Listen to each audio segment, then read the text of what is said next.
L can mean too many people here. Ah, no, L just means me.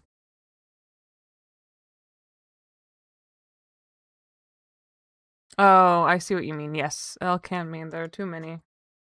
Maybe I'll do LY for the future. Get some nice cozy jazz music going. Still working on things. Hold tight. Like I said in the Discord, I gotta what the kids call distracted.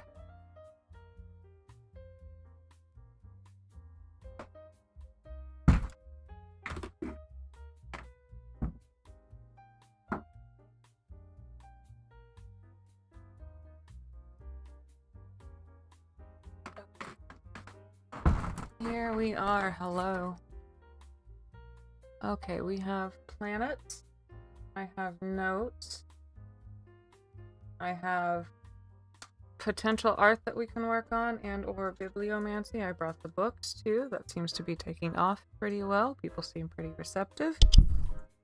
I'm smacking the microphone around, but I've got my coffee. Is there anything I'm forgetting? How's life? How's Trick Gang? Hello, Wish Paint. Good to have you. Welcome in. We were just getting started. I'm going through my checklist to make sure that I've got everything going. How is life? How are tricks? We're going to talk a little bit about some planets today for the week. And if we have time after that, which we usually do, we usually either do some art or we'll do some bibliomancy, depending on how things go. Hello again, Jazzy Bella. It's good to see you. This is Lynn on the mic today. Don't forget, not May. May is currently in the living room. And if you need to ask her anything, I can yell at her through the TV. It's very handy. Nice summer outfit. Thank you. It was a pleasant surprise when I turned it on. Oh, look. Sen, there's only one L today because it is Lynn. Doji is on time.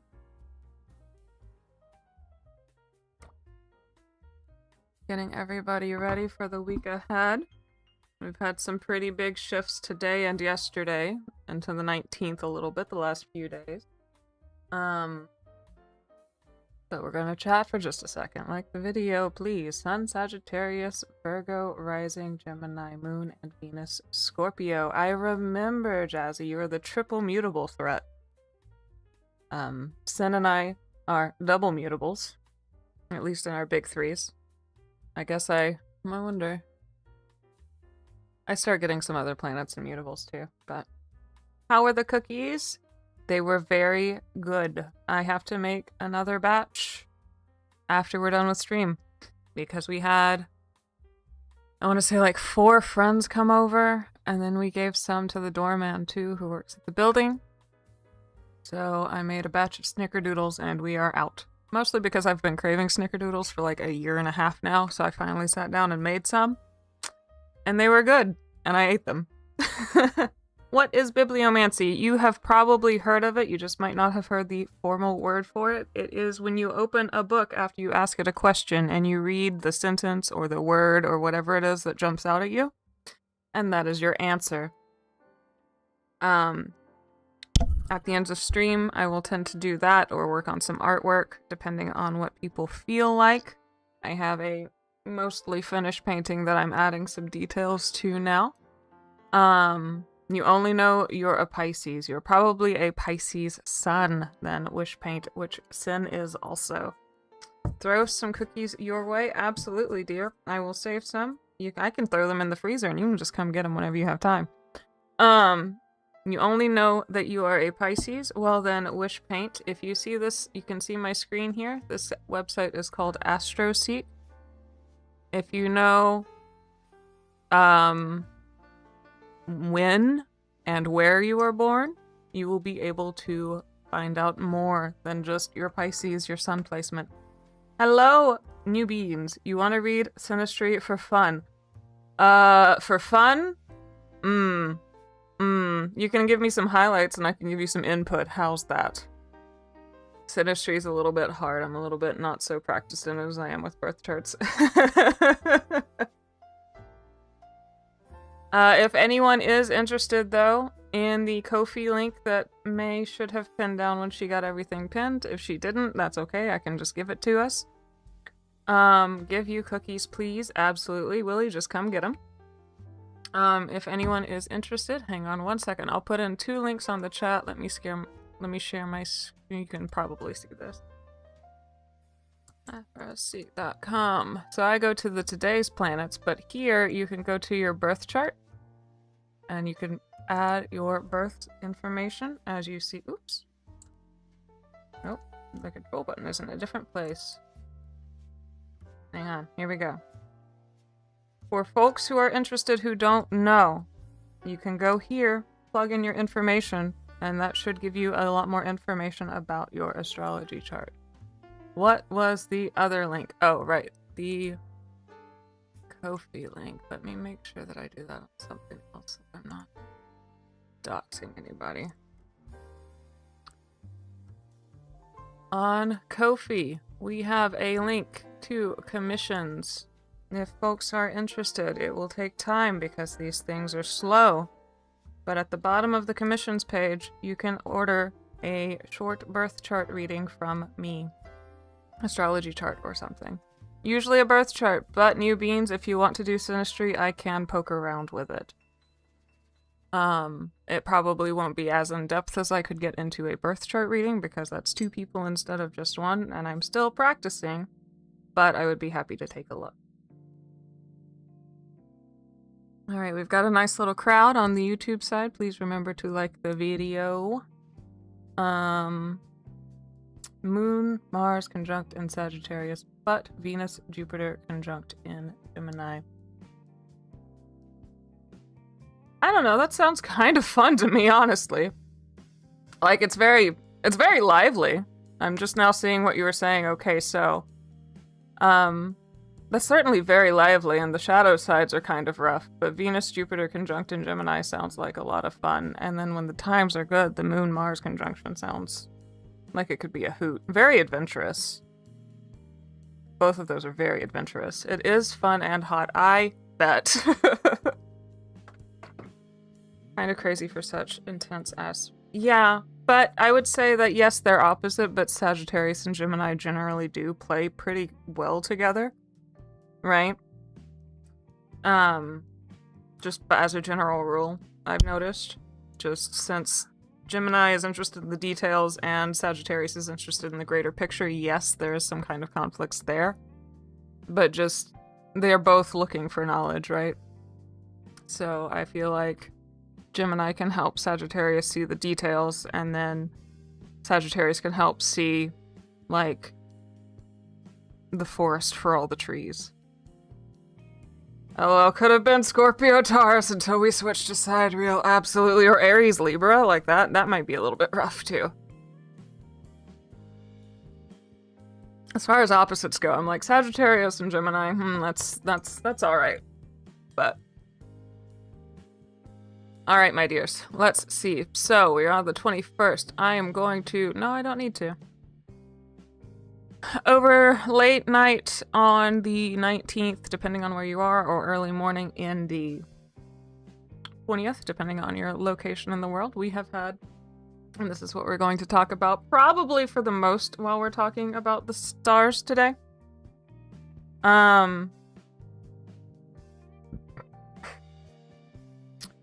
We have our good friend, questionable, Chiron. He's very good if you work with him, right? But if you don't, he's kind of Saturn light, I would say, perhaps. We have had Chiron shift from Aries for the last, he's been there for 8 years. He's been there since 2018. We've had Chiron shift from Aries on into Taurus. Now, this Chiron is a slow, well, no, actually I found out, and this one's interesting. This is me digging and learning more every day, and we are learning all of this together. Chiron's orbit is very elliptical. So a full cycle does take 50 years, right? But because he makes a great big oval, he spends more time in some signs than in others. And in Aries, he spends some of the most time. So he's been there for the last 8 years. He got there in 2018 and he's just now leaving. He'll be here until September, where he'll go back into Aries, and then he'll come back next April into Taurus and stay. But he will stay there until, I believe, what did I say? 2033. Yes, sometime in 2033. I'm trying to do the math in my head. That's not gonna go well. Is that 9 years? 8 years? It's another long stint, right? So, just a very interesting thing. He'll spend a shorter time in other different signs when he's making the shorter part of the oval. But these are 2 of the long hauls. The last time that we had Taurus, or Chiron in Taurus, was from 1977 to 1984. And there was a lot that happened back then. So Chiron is the wounded healer. Like I tell everybody, he is the wounded healer, but he is also the master. He worked with the pain and he figured out how to make the best out of a bad situation. He was able to teach through that wound, right? Teach how to manage things related to that wound. And the things that he does is like he will have that weak spot wherever it is in your chart, especially wherever he is in your chart. You will have that weak spot. But if you learn to manage it, it will unlock like so much potential, right? So for example, my Chiron is in my 3rd house and I am very self-conscious about speaking publicly, but here I am. I'm very self-conscious about writing things, but I love to write, and here things like that, right? So, yes. It's rough, but if you learn how to work with him instead of against him, the payoff is very good, right? So he's moved into Taurus, out of Aries. When he was in Aries, it's back in about 2018, we've been working on themes of like standing up for ourselves, how to, best express our anger and our frustrations. We've been trying to learn how to be braver and going after things that we want, right? The world as a whole, folks as a whole, like as a collective, may have been more inclined to mistrust themselves, right? And you might not have been more willing to go after goals. Part of the goal with Chiron in Aries was to kind of learn to trust your instincts a little bit better. The pain never goes away, but it will help you grow. Chiron and Virgo, and it also, my rising, so its entity has boo-boo. Yeah, I want to communicate, Lily. I love communicating. I have my Mercury in that 3rd house. I am built for communicating and writing, and I love to spin a web, and I love to tell stories, and I love to talk to people, and I hate it. Because my Chiron is also there. Right. I showed you my chart, You've seen it. I think you can see what I'm talking about. I think you can see exactly what I'm talking about.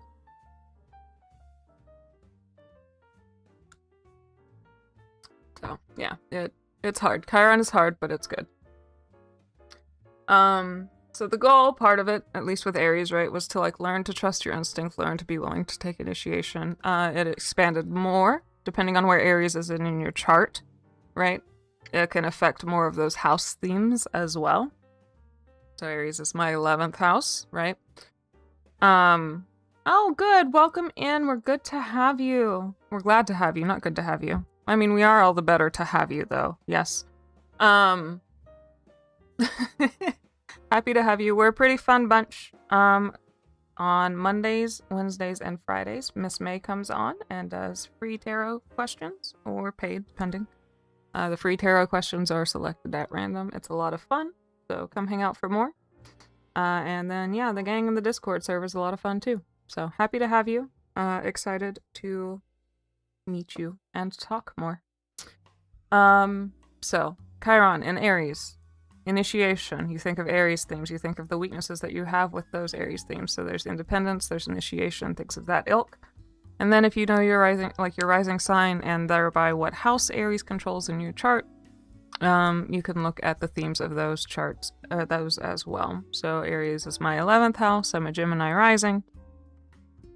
And that is themes of like community, grander goals, long-term planning, networking, everything like that, right? So I've been dealing with that. I've been dealing with independence, etc., right? So that has kind of been the last since 2018 in particular. Now until more on into 2033 with a little brief respite at the end of summer, going back into Aries, right? We're going to be focusing on self-worth, right? So a lot of my US-based astrologers that I was like doing my research with and talking to, well, not talking to, but like watching what they've been saying and stuff, they pointed out like on how like in the places where it started on the 19th, it correlated with Juneteenth, the holiday, which for those of you who might be from other places, that is the day that the last slaves in the United States were officially freed. So it's celebrated, it's a federal holiday now. And then down here where I am, it is also the birthday of a national hero who made efforts to make the country free, like on its own. It was Argentina. They didn't want to be part of Argentina, and then he was part of the group that made it Uruguay. So interesting correlations, just talking about themes of self-worth, knowing what you're worth, being true to yourself, like, you know, and respecting your own identity. Very poetic. Like I told you, Chiron is on a 50-year cycle, but it's irregular for his orbit. So the last time it was in Taurus was in 1976. Then it retrograded back into Aries, like it will again. And then from 1977 to 1983. And then another window in 1983 to 1984 before he moved on into Gemini for that stint. There was a lot that happened in this window that correlates to themes of worthiness and earning and what have you. For the U.S. side of history, this was during part of Carter's presidency and Reagan's first term. For the UK, Margaret Thatcher came into power during this time. There was a big oil crisis. The U.S. gave control of the Panama Canal to Panama. Mount St. Helens erupted. The U.S. national debt tripled. There was a global economic recession in 1981 to 1982. The AIDS pandemic really started gaining a lot of momentum. And Karen Carpenter died from anorexia in 1983. So, there was a lot that was hard. There was a lot that was scary. But at the same time, you know, we had some things that were kind of, you know, fun or interesting or liberating.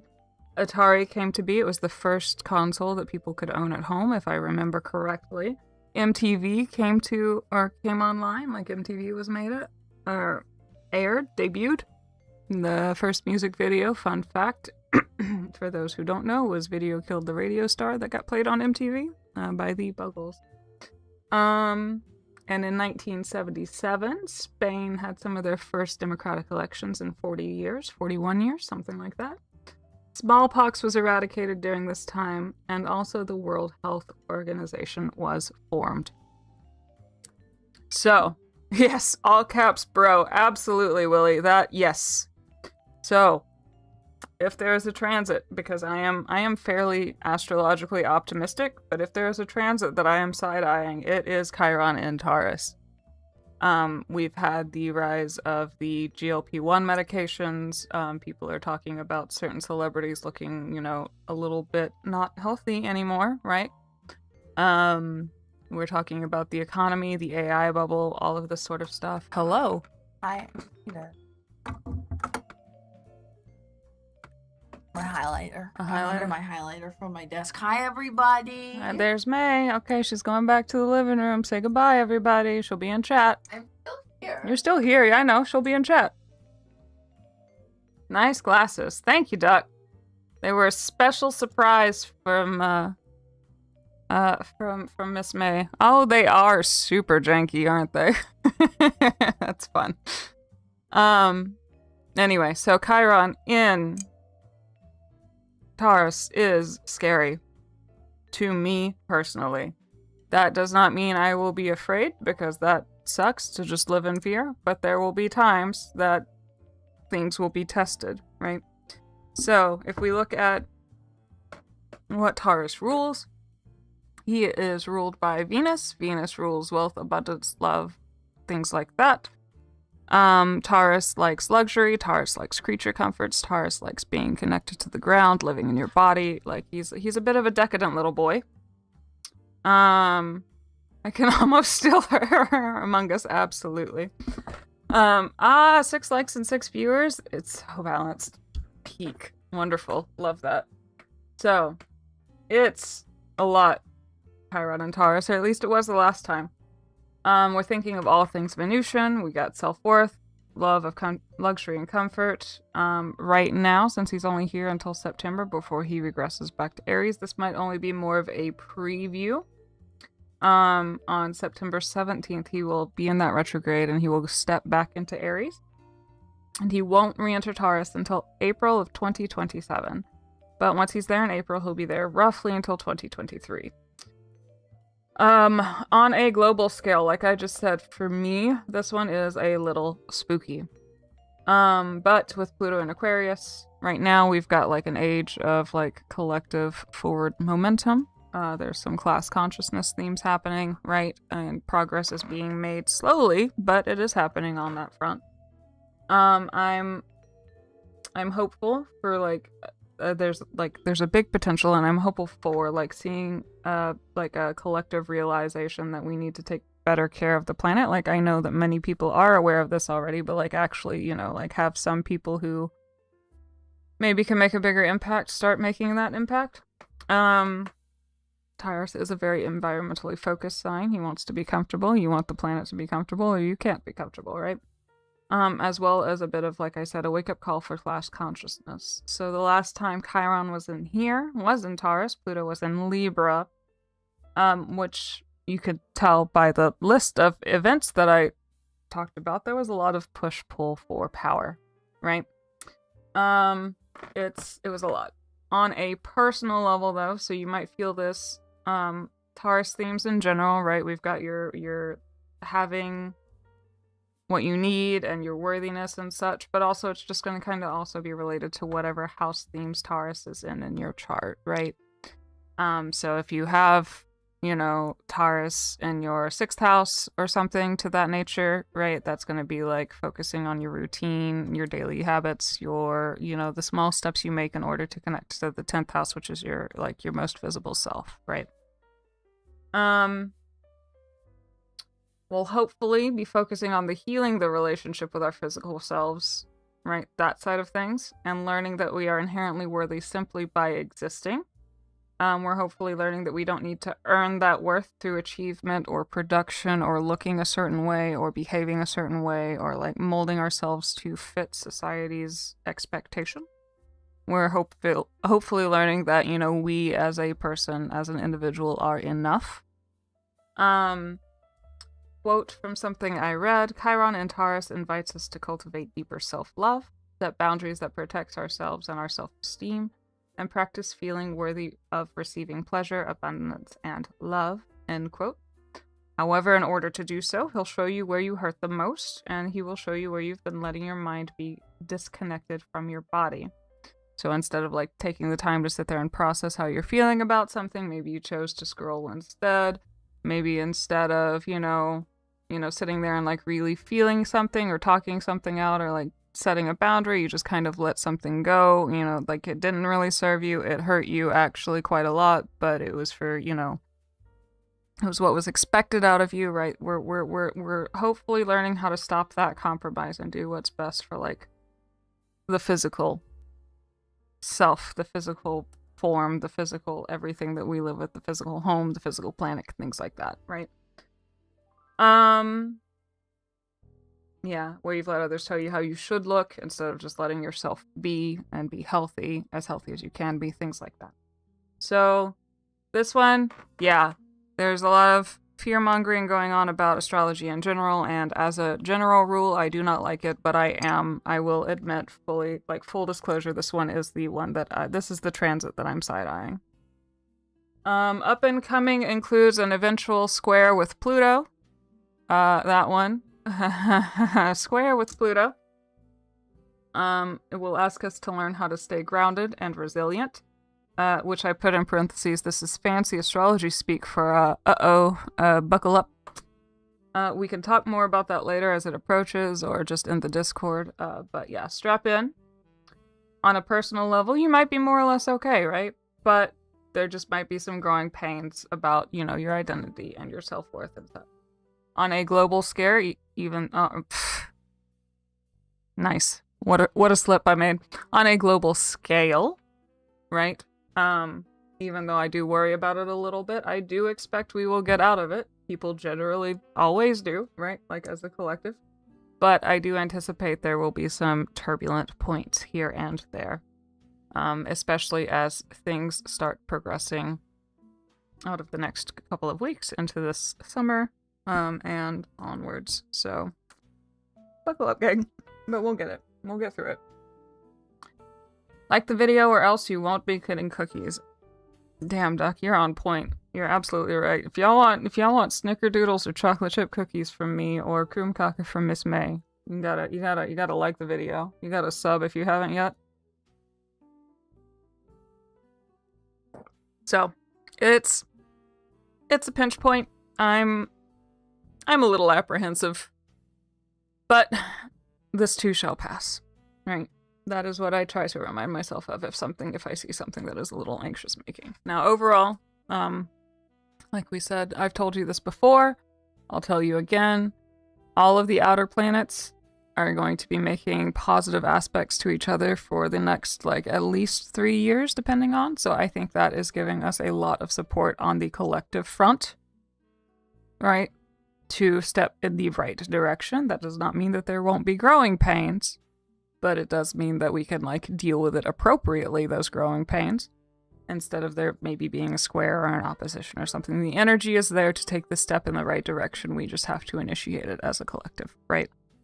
So, that is Chiron and Taurus. I will be available to talk about it more. We will keep talking about it more. Right now, he is making a lovely little sextile to the Sun, who has just segued into Cancer. Happy Cancer season. That's awesome. I just got out of a cycle of self-hatred myself. Yeah, so maybe...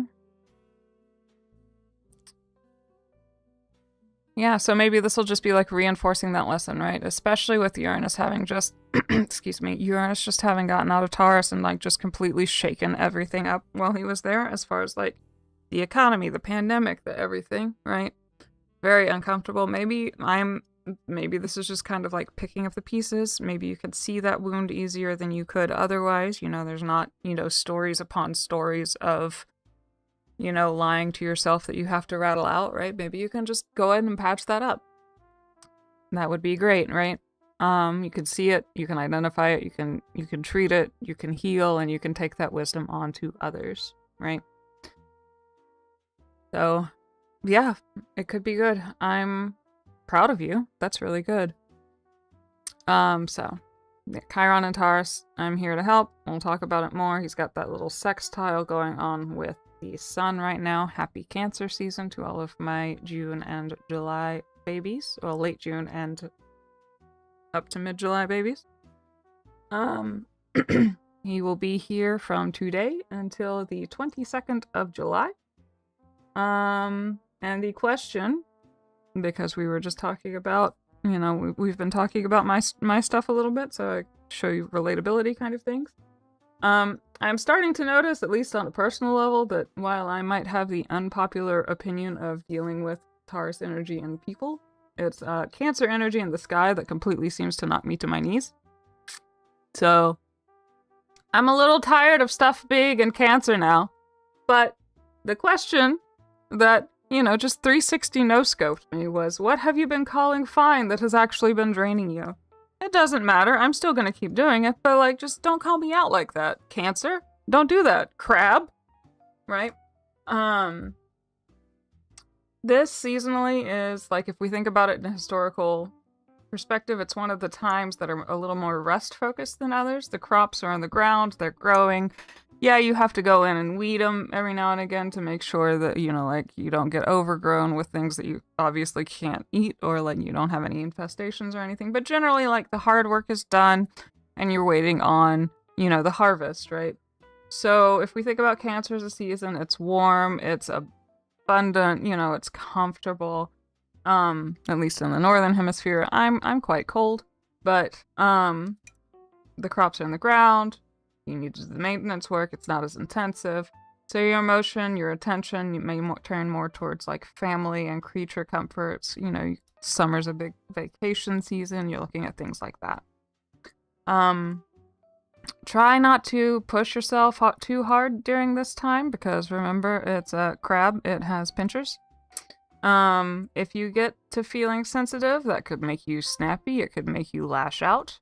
The crab is ruled by the moon. The moon is notorious for being emotional, and water signs are notorious for being emotional. So this is a emotional double whammy. So you could get snappy. So try to leave some room in your schedule for the next month, especially with some of the transits that are coming, for downtime and processing. Now, that's not to say, for my social butterflies, that if you get to that time when you have a free slot, if you're feeling great, go do something, right? Like, Cancer is very loving, she's very warm, very family, friends, take care of me and mine focused. Like, so if you're feeling good and you have that free spot coming up, go do something. But it would be better to plan it so that you have that time available to sit there and, you know, feel your feelings out and, you know, let them pass through you and stuff if you need them, right? Rather than already having plans, being burnt out, and not being able to, you know, follow through on something, or just getting grumpy, or, you know, things like that. If you, get the bandwidth to go for it, but if you need to retreat and be alone during this winter window, the next 4 weeks, honor that. Feel your feelings throughout the month, but be sure to double check any facts. Cancer is ruled by the moon, right? Remember, so facts, feelings might get a little more intertwined than they were going to back in like Gemini season, right? Generally speaking, positive side of Cancer, right? Folks are generally more receptive to each other. And especially with like Mercury here, not quite in retrograde yet to support the sun. He will be in retrograde soon, but not yet. It's really supportive. Like, this is giving your words to your core. We're going to be making some aspects to some fire signs too, which will give you like initiative and stuff. And like, yeah, there's a little bit of a clash, but like, you know, sometimes the clash promotes the action. I expect, you know, people to continue to be receptive for most of the season, as long as people aren't acting with those, you know, the crab claws. If you need to talk something out with somebody, as long as you sit down, figure out your words, you know, and then go in, people should generally be willing to hear you. You have some good windows, some good aspects to work on this with. Keep on working on making sure your home is comfortable and safe, especially while we've got Chiron over here, right? And you have your home, you have your, you know, comfort and safety and security. If you can keep your home a place to ground, that might help with the Chiron happening. And at work, focus on what feels meaningful. Like, do things that, you know, feel like they have some weight, versus what just feels, I made a little joke, meaningful versus menial, right? Don't just do grunt work. Don't just be grinding for the sake of grinding. Good morning, Cherry. Hello, Pearl. Good to see you. Hello, Nick. Yes, it was a lovely surprise. Miss May got me all dressed up for today. Happy solstice. Now, I have my notes in my astrology speak, and then I have my notes as Lynn, from me to you. We have some big transits happening in the next month. June was nice. May was kind. The cosmos now are putting their foot on the gas pedals here in the next week or two. So I'm stepping out past that summary mode to underline the fact that I said, please plan your time to rest, process, and recharge. If you don't need it, great. Go do something if you want to. But make sure you have that time set aside. Please. It's going to be a lot. We've got Mars coming out of Taurus early July and going conjunct with Uranus and Gemini. That's a big pinch point that a lot of astrologers are talking about. We have Jupiter coming out of Cancer and going into Leo, which is generally nice, but Jupiter expands, right? So if it doesn't find a good thing to expand upon, sometimes it will latch onto a bad thing, and it's not great, right? So just give yourself the room. Right. Give yourself the room to be, to exist. That is going to be a lot of what Chiron and Taurus is going to be teaching us in general anyway. Now, so that is today. Winter boy, already warm, summer sucks, and yep, I be resting. Yep, there you go. Does this mean I'll end up finally finding that job this next month? I can't make any promises, but I would say if you pace yourself, more towards, especially once Jupiter gets into Leo, your odds are getting a little bit better. Don't give up hope. You might get discouraged, but remember, Cherry, if you do get discouraged, to take some time out for yourself, like I just said. Process those feelings, be able to understand why you're feeling the way you are, and then figure out your next steps from there. Right? Just be patient, be diligent. And I don't see why you couldn't find something, but I know that the economy is what the economy is right now, especially in the United States. So give yourself room to be. Okay. Now you notice I just skipped ahead 3 days because there are no really major transits happening. We'll be feeling things building up, but we're about to talk about the main things that we'll be feeling building up. There's no really major, I'm guessing that this is just the cosmos giving us a big break from Chiron and the sun moving signs like within 24 hours of each other.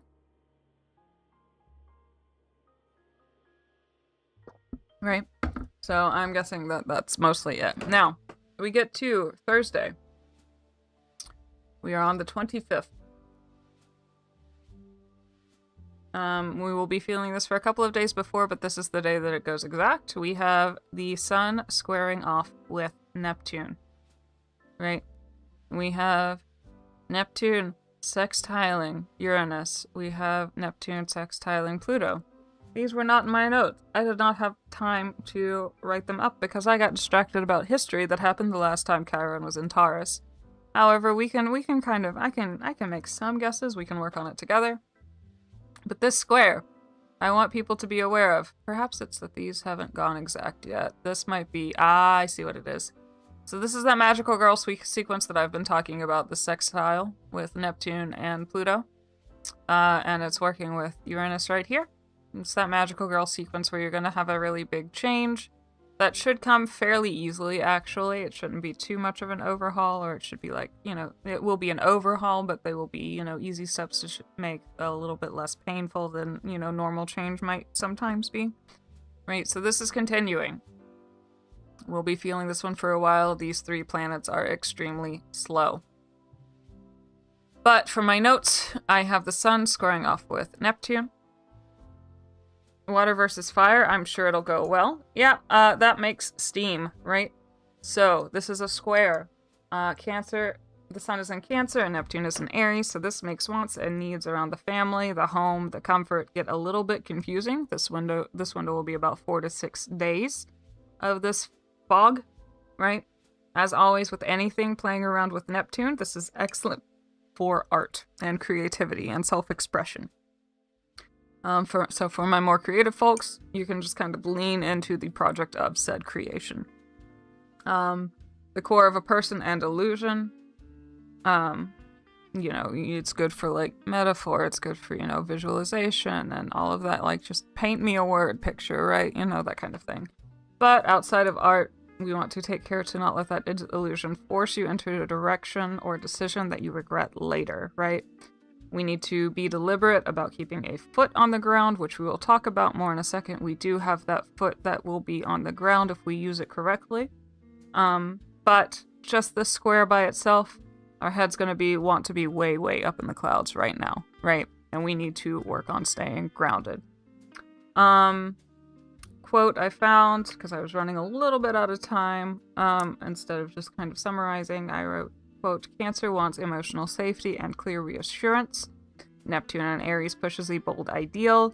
It pushes the savior impulse or the sudden belief that you have to act on inspiration right now. End quote. Me. You do not have to do this. If you are confused, if there is like things left up in the air, if you are not sure that you can completely trust the other person you might be working with, you do not have to make any promises during this window. Or you can feel comfortable in asking a follow-up question. You can feel comfortable asking clarity, right? But if something feels confusing, you do not have to act on it, right? Intuition, right here, will take the driver's seat for a few days, which can, by and large, be fine. But we want to be careful not to fill in the knowledge gaps with, like, over-optimism or over-pessimism, either way, right? Neptune is the rose-colored glasses of the zodiac, right? We want to be able to understand something for what it actually is, not for what we want it to be, and not for what, we're assuming it is, right? It can be good, and it can help you intuit like what a loved one needs or what something needs to be done before somebody even has to ask. However, we want to consider double checking before we act, right?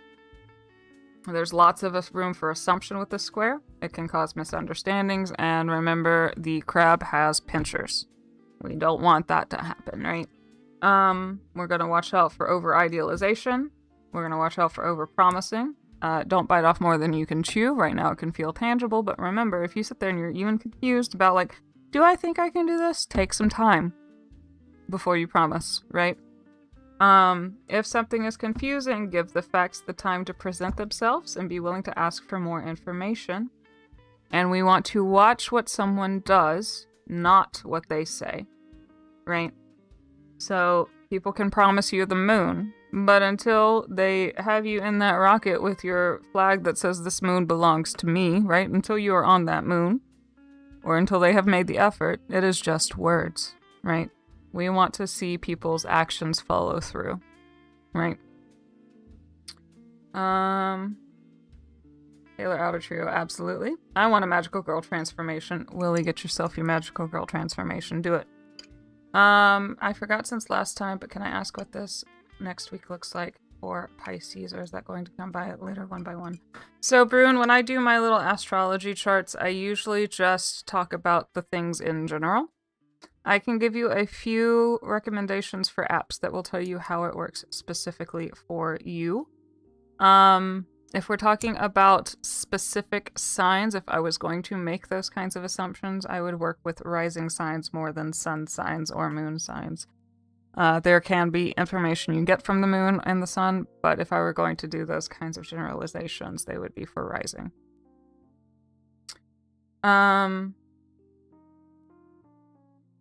A warning against idolism. Yep. Gotcha. Boundaries can be a blessing like that. Protect your heart. Absolutely.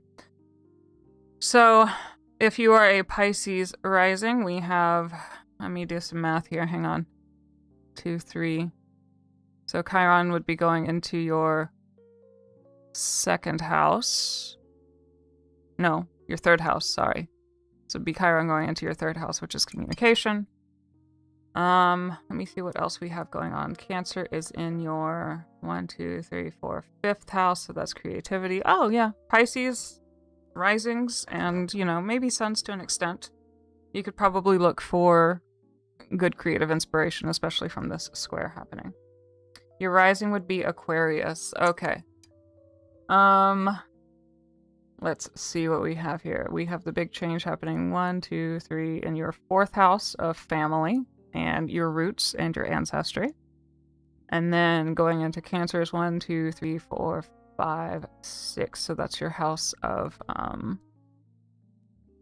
like daily routines and the small things you do to get to where you want to be, and your health and your habits and pets fall into this category as well. So look to those themes, and then you can probably infer just basically basic stuff from the generalizations. And then there's an app in particular. Let me write it down. It's mostly free. You can get a paid version if you want. but I like this app a lot because it tells you, it's a little bit hard to figure out, like there's a bit of a learning curve, but it will tell you how these different planets are interacting with your specific chart.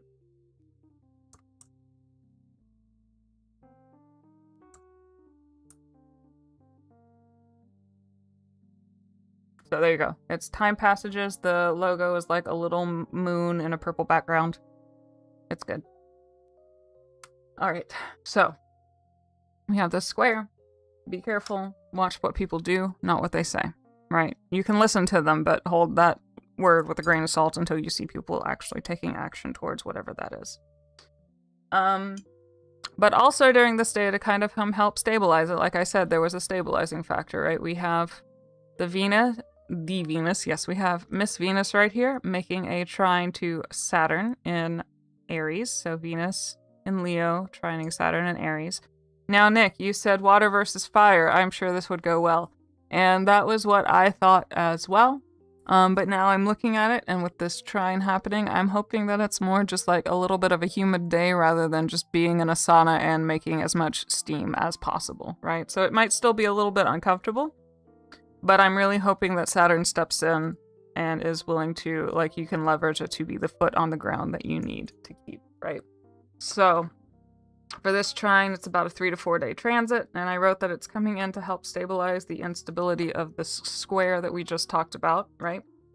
I'm hoping, yeah, that this should help manage some of those big emotions that the fire, water, steam combination might be making. And I literally wrote right here, instead of a sauna, the clash could just be causing a little extra humidity.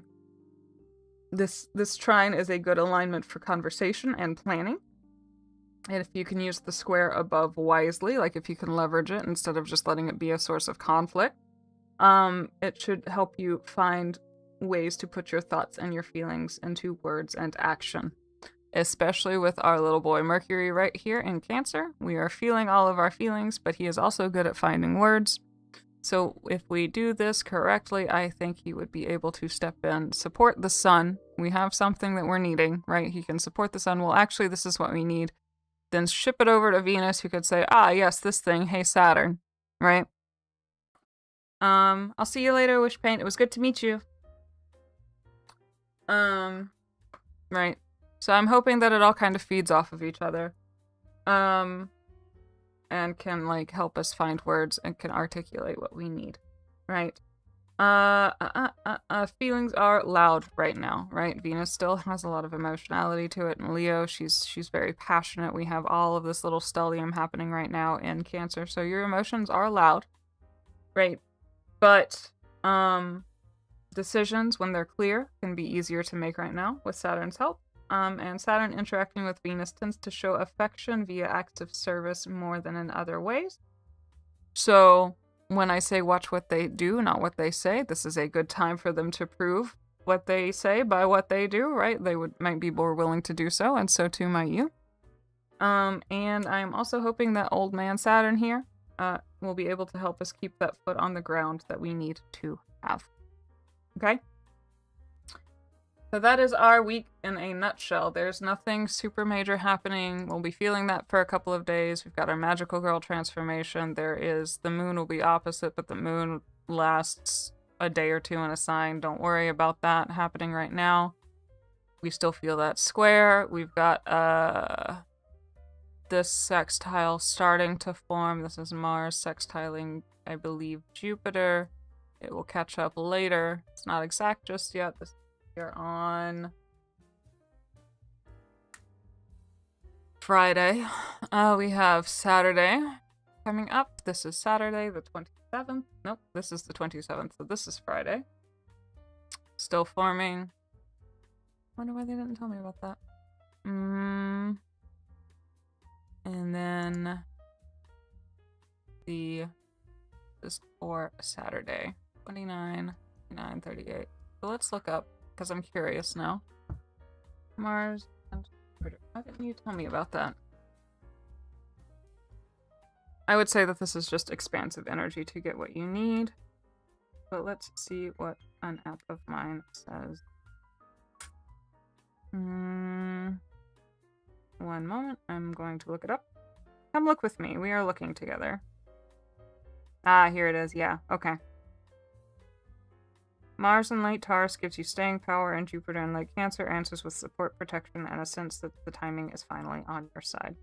So we'll talk about this. This seems to go exact on Sunday, so we'll talk about it more then. But just a heads up, we'll be starting to feel that energy. It's that expansive ambition to go after what you want, go get it, and that it's at late degrees. So, ooh, that might be it might be pretty explosive. But honestly, I don't know. Sounds fun. Let's go. All right. All right. So that is our astrology in a nutshell. Do we have any questions that we would like to ask? I'm happy to answer to the best of my ability. I will take a second to say on the YouTube side, remember to like the video. God, I look so cool in my sunglasses. Remember to like the video. If you haven't, subscribe if you need to. We do tarot on Monday, Wednesday, Friday. This is Lil Lynn's astrology pocket on Sundays. What else? We need okay, yeah. Tip your server. We've got the link in the Ko-fi. We got commissions available also in the Ko-fi. Okay. Let's go away. Hey Rim, what's up? How you doing? We just got through our astrology for the week. Going to be it should be okay this week. It'll be quiet, but we're getting ready for some pretty major changes. We've had some already, but it should be all right. My big worry right now is Chiron moving into Taurus. What's a good general rule when dealing with Chiron? Be patient. In a chart, it's going to be something that you have to deliberately work on, otherwise it will fester, I would say. Right? So I have to, for instance, you know that it's in my third house. We just talked about this a little bit. So Chiron in my third house, I have to like deliberately put myself out there and, you know, prove to myself that I can string a thought together, right? And it depends less on other people's perspective of me and more that I just kind of trust myself, right? So when I had my chart read by somebody, I like him a lot. He was like, so yes, Chiron is the wounded healer. He is the master. And with it being in my third house, the weakness isn't necessarily that I don't have the words, right? But that I can think of 1,000 different ways to say the same thing, right? Because yes, it is the wound, but it is also the master. And so I'm going to be looking for the best way to say something. But I have, 1,000 different ways that I could say it. There's no way to figure out which way would be the best. Right? In a transit, you're going to look at things like what house it's in, what planets it might be going conjunct or making aspects to. And then it will just kind of, as far as I understand it, Willie, it's mostly going to play on the themes of that house, right? So we know I'm a Gemini rising, so Taurus is my 12th house. This is like themes of spirituality, themes of, secrets, hidden stuff, things that I don't see, surrender. There's a lot of surrender. Taurus in the house of surrender does not. Ooh, that's a bit of an oxymoron, I'm just realizing. But anyway, so things like that, right? I have big feet, but I'll be careful. That's all right. From one other big foot to another, we will be careful together. A lot of stuff this week. If we were being careful, what are the keywords for things to be looking for that are bad or good? Watch out for or leverage to the best of your ability rose-colored glasses. On the one hand, rose-colored glasses can make you miss red flags, right? But on the other hand, in the northern hemisphere, it is the height of summer, so the sun is at its strongest, and you want to be wearing glasses so you don't damage your eyes, right? A little bit of idealism, a little bit of imagination is okay. The problem is when it gets to be, too much of a good thing, right? Like, it's fun to have imagination. It's fun to take care of the people that you love. It's fun to, trust your intuition. It's, not fun necessarily, right? But it can be fun to trust your intuition, all of that sort of stuff. But, you want to be careful what shade those sunglasses are so that you don't miss the red flags, so that you don't infer too far and just, instead of it being, honest to God deduction, it just becoming assumption and, guessing, right? For the bad, with Chiron stepping into Taurus, with that, all of that mess going on, And with the sun stepping into Cancer, we're going to be noticing where we feel vulnerable about, you know, our self-worth. We're going to be vulnerable about things like topics of things that we have, perhaps. Start feeling it, start noticing it, right? Especially in the first degree or two. And with the sun in Cancer, we might lash out about it, right? So I would say be careful with that. We have the warning for the rose-colored glasses, and we have the warnings for lashing out, right? But the good is that we have a rational lens by way of Saturn with which to help us through these things, and we should use it, right? So, okay, Nick, what's at the top of the tarot deck? You're awakening. You feel powerful today? What's at the top of the tarot deck? Hang on, let me cut it once. What's at the top of this tarot deck? I'm not gonna do the tarot, but Nick is very good for lore on the channel. He is very good at guessing roughly what the top of the tarot deck is. And when it was with me, he usually gets it extremely close, if not on the nose. So.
A little bit weird. A little bit weird that they're just like not. Oops. They like waited for Nick to guess and then they just stopped talking. Alright, yippee. Yep. Sorry. Hello, the mic disconnected. Here I am. I didn't even notice. No mic? Yeah, May fixed it. May fixed it. I'm back. I'm back. Thank you, dear. Anyway. So, yeah, it was not death. Death was not nearby, so you can try again. I've got the card deck again. We can guess death again if you want, but I can already tell you that that's wrong. So, anyway, yeah. As I was saying, I have the door to finish. I've got some little paintings that I need to fill in, and then I need to finish this side of the door. But by and large, we're mostly done. About 20 hours I've been keeping up with. So, we can work on that. Or... or... as I have these last... yeah, tech do be glitching. Mercury's threatening. Mercury's threatening, Willie. You were vibing with the music? That's great. Yeah, we're just having coffee time. It's coffee time.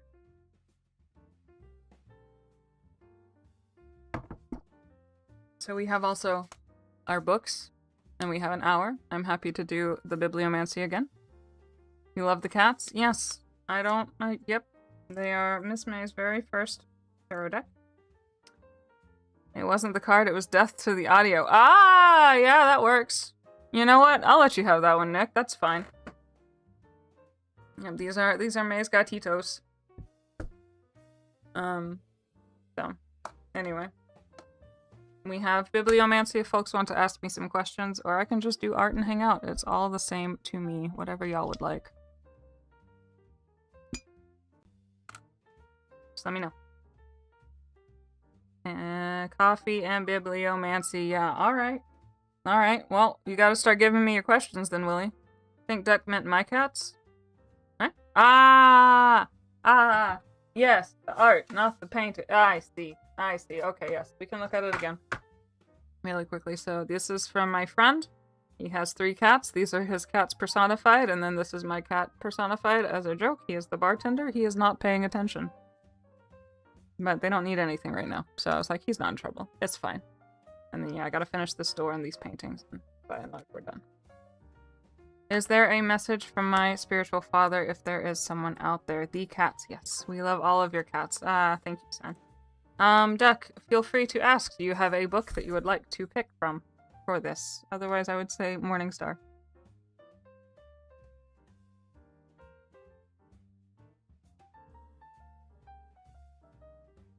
Everybody else, start punching in your questions while we wait for Duck to pick a book.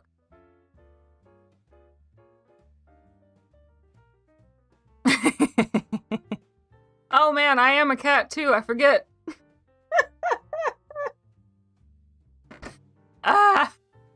It's cats all the way down for me, I guess. Didn't even notice. This one. Okay. That is this one. Bluish looking. Gotcha. Y'all start asking your questions, but is there a message from a spiritual parent for Duck? Our dear, dear Duck.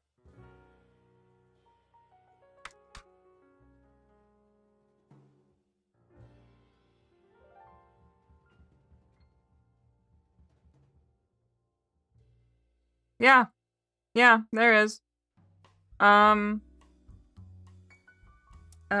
the longing to be with you was irresistible.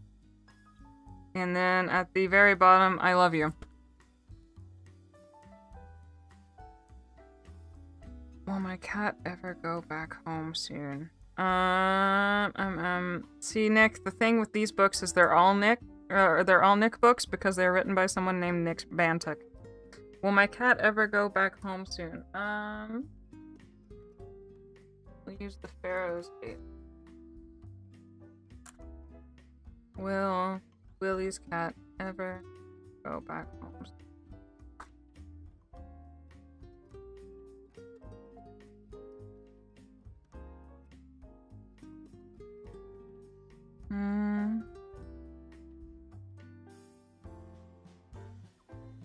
Possibly. It says, I'll leave for Istanbul tomorrow. Epic dad energy. Oh. What is the vibe of today going to be? Say, hey Hope! Happy summer solstice! How are you doing? We just did. They do all say Nick on them because they are written by Nick Bantuck here.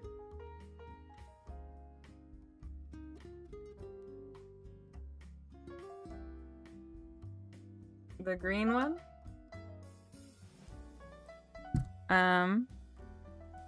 Good to see you though, Hoaxsters. How's things? It is Lynn today. It is my astrology stream, and now the folks have decided they like bibliomancy.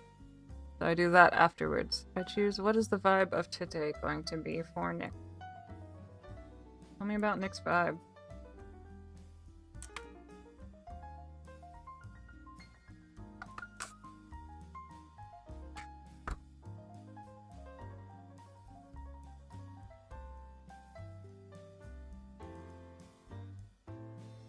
Huh. Kinda passionate, I guess. It says, what can I say? I didn't expect such a response. You've never expressed yourself to me like this before, not with words at least. It's an incredible sensation to be wanted that much. So it sounds, Nick, like you're gonna have a really good day. Just enjoying today and the warm temperatures. The one that had Nick at the top. Ah, okay. So if we're going to do that for the forgetting room, I will do that for you too. Let's talk about Nick's day to day. One book says wonderfully. The other book says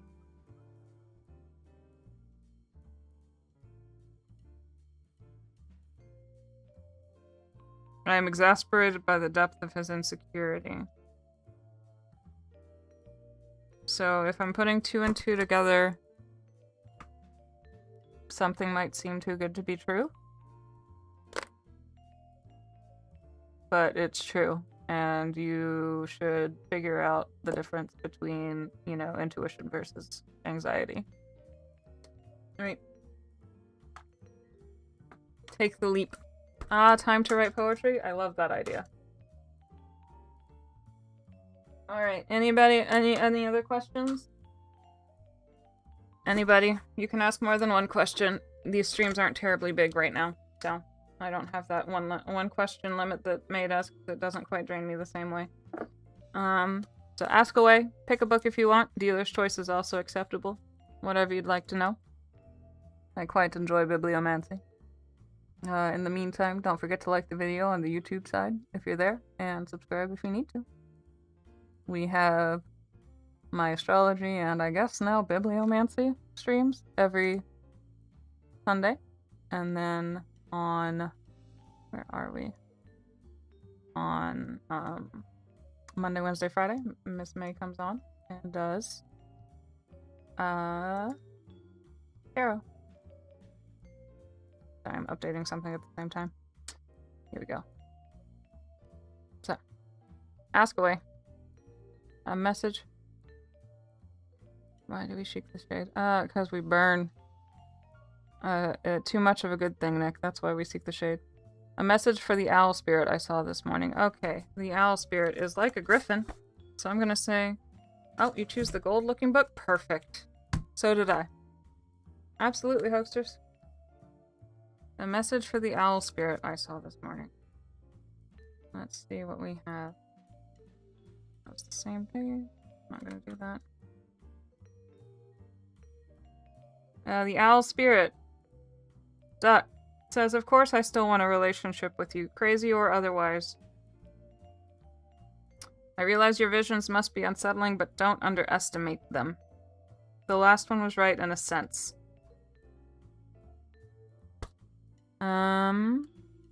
Sen.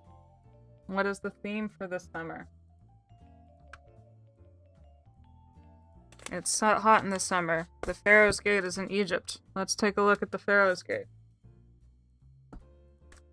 What's Sen's theme for this summer?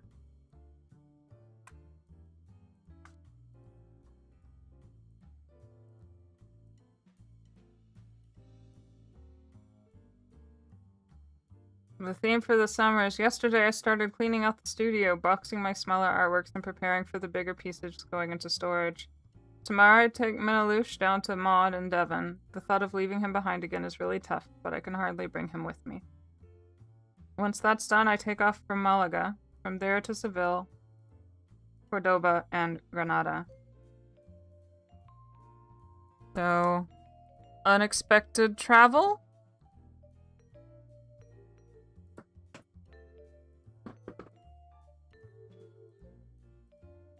Possibly for the possibly fun.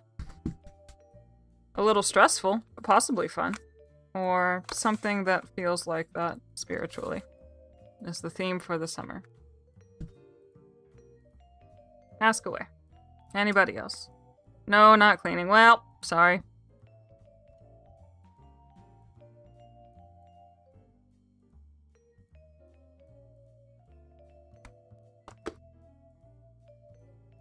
Give me questions. No, not cleaning. Yep. What creatures under the sun? What's the theme?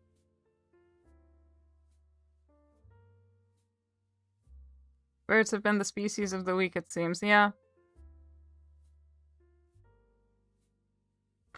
Lots of birds. Lots of things. Y'all ask me questions if you want to do bibliomancy. Let's go. Come on.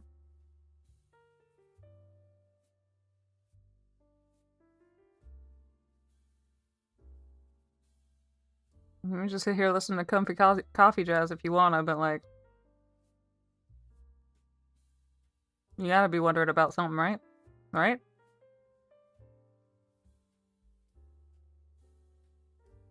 Shuffle the kitty deck or cut 2 of coins. Okie dokie.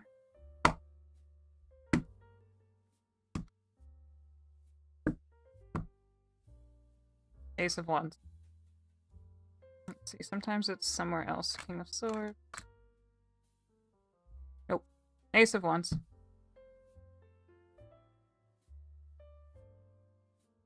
Vibes for July. Do you have a book you want, Willie?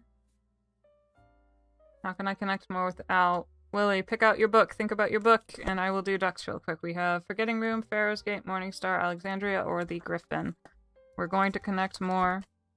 The coffee chest nearly put me to sleep when the audio went down. That's fair. How to connect more with the owl. Let's see, what we're we talking about with this owl. How can Duck talk to the owl more?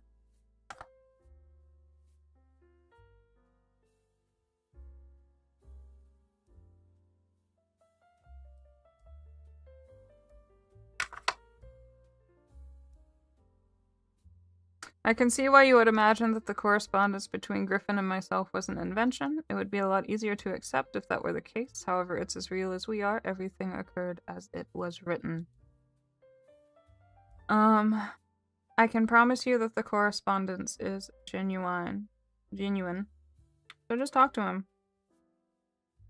Just correspond. That is how you can connect more.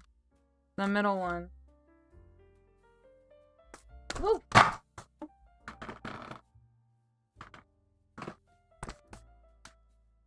Yes, this is my favorite series. The middle one is Pharaoh's Gate. This is one of my favorite series, Nick. It's very interactive. Gives you something to do. You feel like you're going on a journey. We are going for the middle one. How is Willy Bugs July?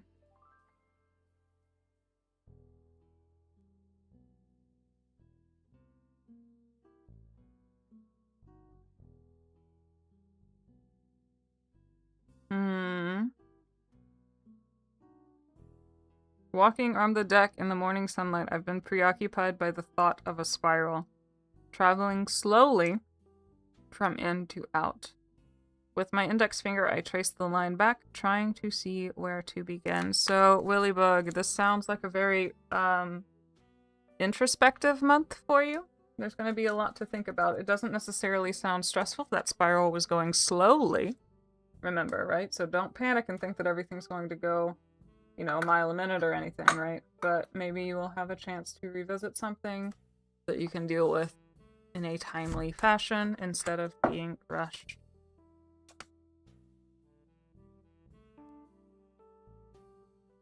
How is Pearl's summer going to be? It was a fine, Willie. It was a neutral one. You're just gonna have some things to think about. It won't be overwhelming. It doesn't sound like. Just go take a walk. Go process it. All right. Don't forget to, you know, set aside that time like I was telling you about for, you know, introspecting and thinking about, you know, processing, handling things that have happened without putting more on your plate. It just sounds like you might need to prioritize that a little extra. Hello, Steph. Riding the spiral. Yep, it could be nice, right? So, but if things do get too hectic, go take a walk. It did specifically say walk, so. How is Pearl's summer going to be?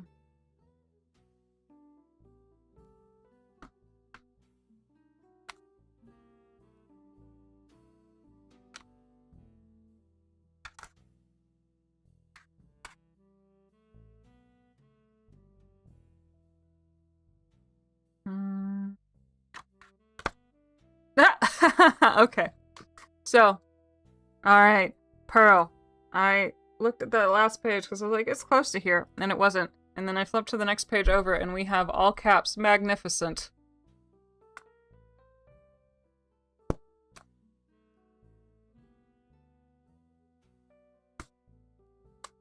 How is it okay to bask in the sun's rays, but not too hot? Yep, just remember your sunscreen.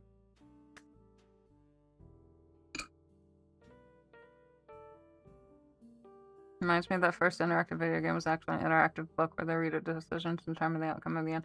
Yeah, like a visual novel kind of thing. This one's really fun though because it's all tangible and stuff. You have like letters that you have to slip out of the little sleeves and postcards you have to flip and things like that. It's really nice. So, let me know what happens so magnificently, Pearl. That's very exciting. Yep, all caps magnificent. More questions? Come on. Y'all got this. Let's go. I know you want to know about more. What's the message for tomorrow? I hate Mondays. Alright, Garfield, what is the message for tomorrow?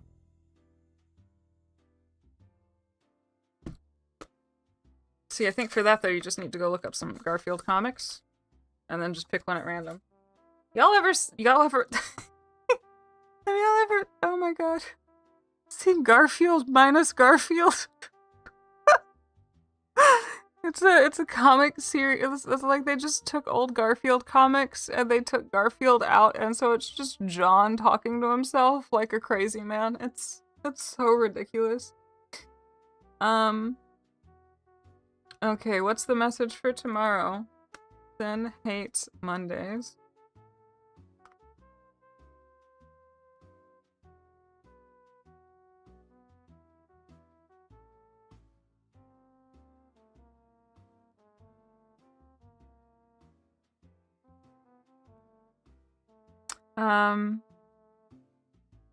It was such an unusually matter-of-fact thing to say, and I liked the sentiment enormously. I said, I agree wholeheartedly.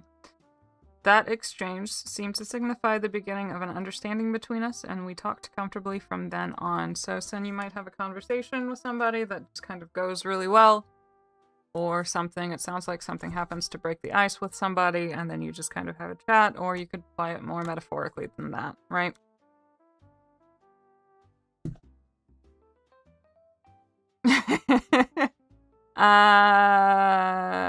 Steph asks, tell me about my summer.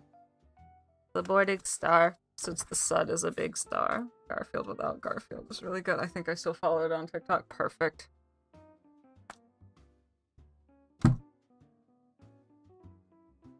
I'm glad y'all know what I'm talking about.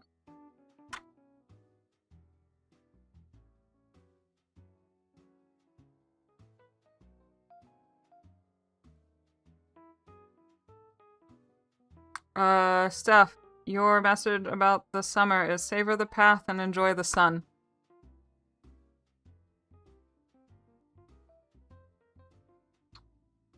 What else? Your question is, can you roll the dice? Yes, Nick, I can roll the dice. Do you want to ask anything in particular?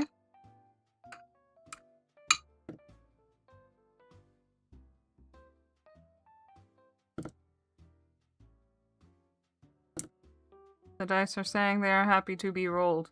We have some very high numbers in here. So I can do more bibliomancy, or we can do some dice, or we can do both.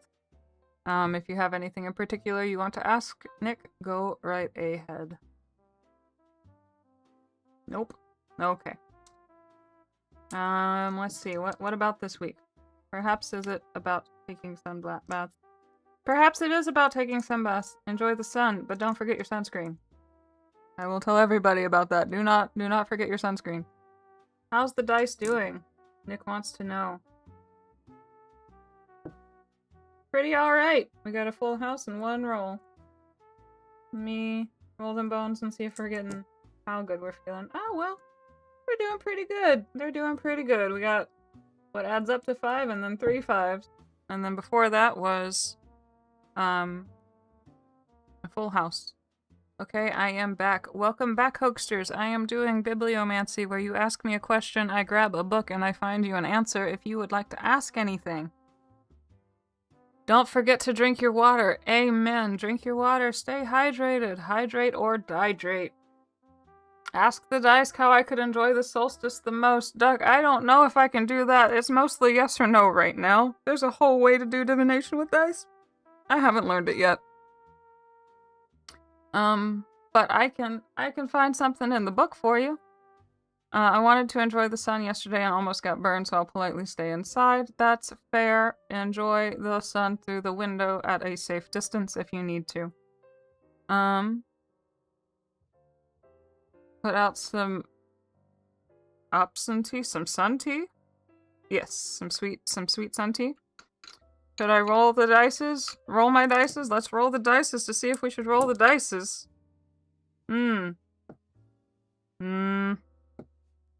Maybe. You got another full house. I'll roll it again and see if we can get any more 4s. Nope. I'd say maybe. What book I should read. I would always recommend Howl's Moving Castle. It is a very fun romp.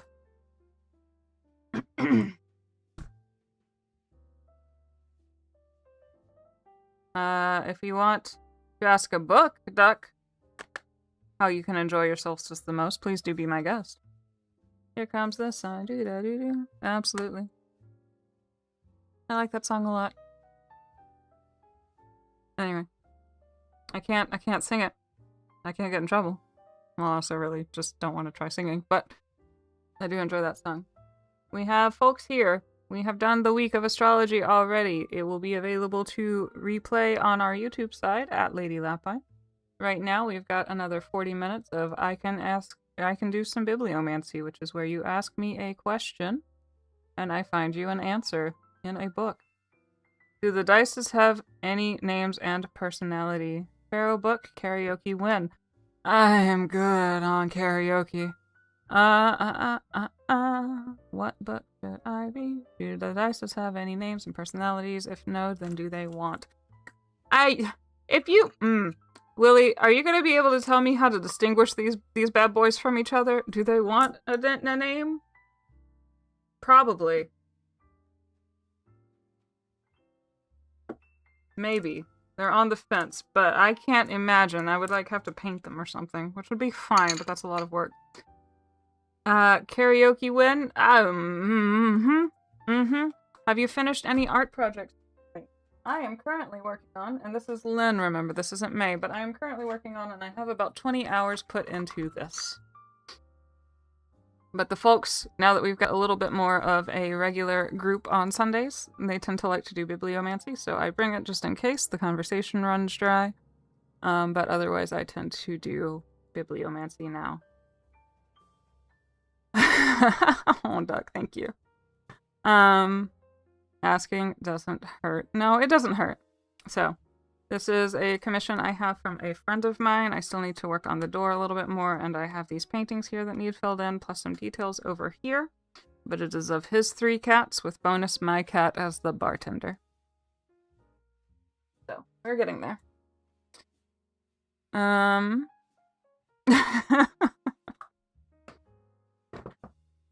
Yeah, I have no idea what I sound like on recording. I'm too scared to go back and listen. Karaoke maybe, yes. Y'all can sing. Y'all have fun.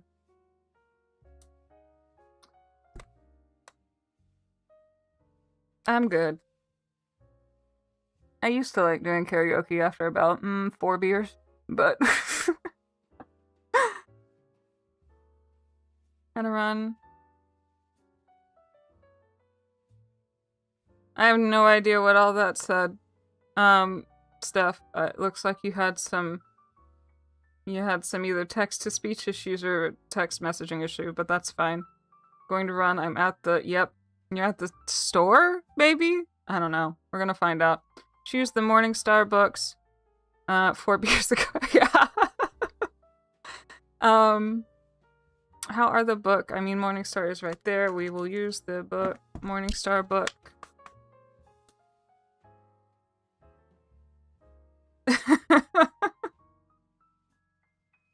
Gotta loosen up for that kind of stuff. How are the books doing? Nick wants to know, how y'all doing? How y'all doing, gang?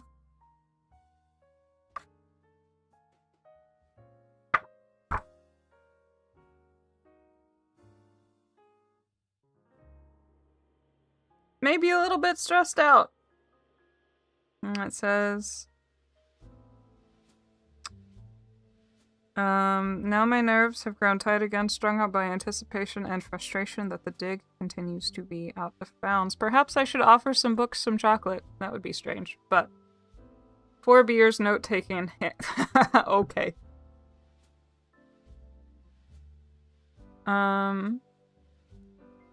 So the books might be a little bit wigged out, but there's a lot happening with the stars. I might be the one that's a little bit wigged out. Who knows?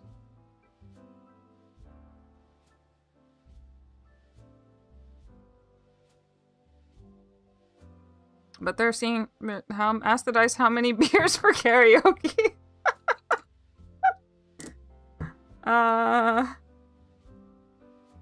We have, I'm not even gonna double. I'm just gonna say this number in general because this sounds ooh-wee. 9, 10, 11, 12, 13 beers for karaoke. Chocolate, that is a great way to warm someone up for sure. Absolutely. I know that when Miss May's decks start getting grumpy, she likes to offer them chocolate. So maybe I can just offer my books chocolate too. Interesante. Okay, interesante. 13 beers. 13 beers, Sin. That is your answer. That is... I don't know that I can do 13 beers, personally. That's a lot of liquid.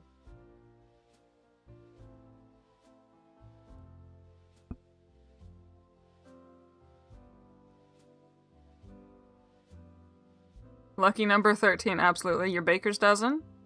I'm a huge fan of 13. I like the number 12. 13 is not an even number, and I have that issue with all numbers have to be even except the number 5. But, 13 gets a pass just because I worked as a baker for 3 years, so, baker's dozen. How many pulls should you do in gacha today? I can do 13 beers, but I'm gonna be wild. Yeah, I bet you would be, Hokesters. Like, I mean, maybe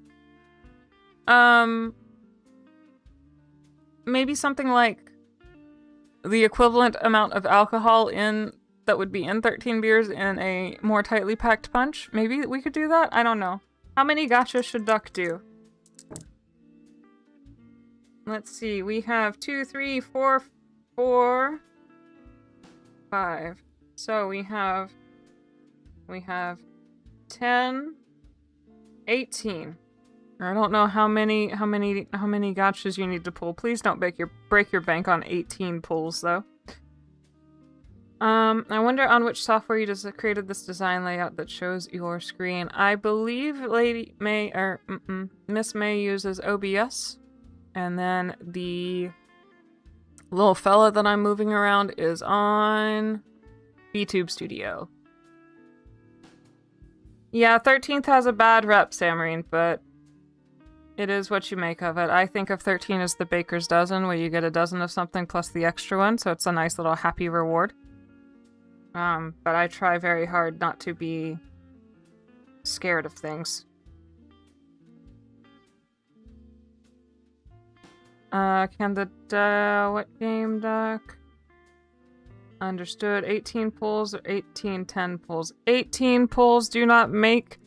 Doji, do not make Duck pull 180 gachas. That's too many.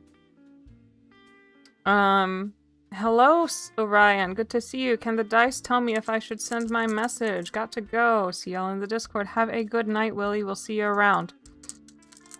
Brune, can the dice say if you should send your message? Let's see what we have. Can we do the full house real easy? Yes. You have a full house with both ends on the extreme. You have the 1 and the 6. I would say this is a pretty clear yes, but if you're worried about it, double check your wording and make sure that that it is said correctly, right?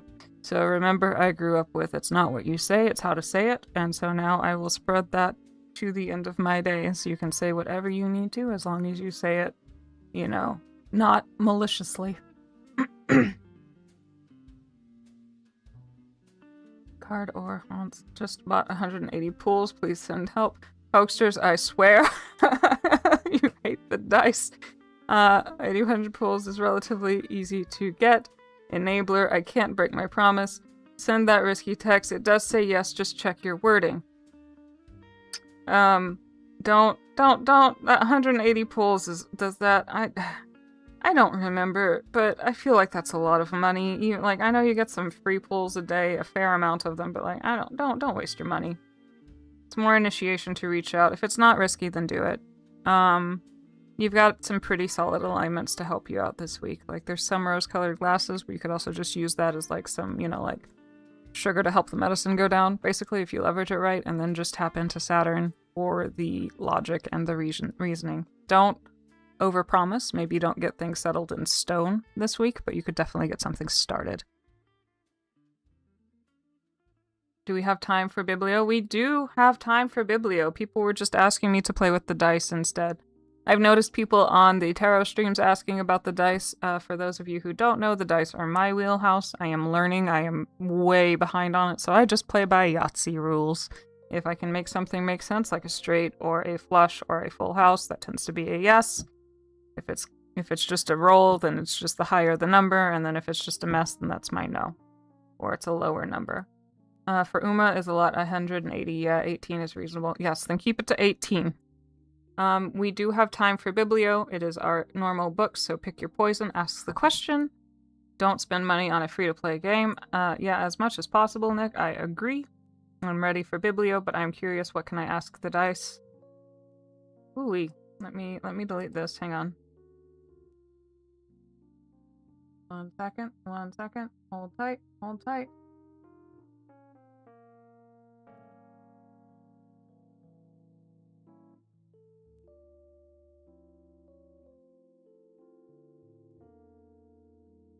Hold on. Well, yep, we had a pretty gross little message pop up. I'm curious, what can I ask the dice? Brune, I usually stick with yes or no questions with the dice. How is everyone doing today? We are doing all right. I had a really good night's sleep. I'm feeling pretty good. I spent too much on gacha games. I don't regret it, but it's true that not many people can do that without screwing their whole budget. Absolutely. Let me see something real quick while I'm still digging around. Hold on one moment, please, folks.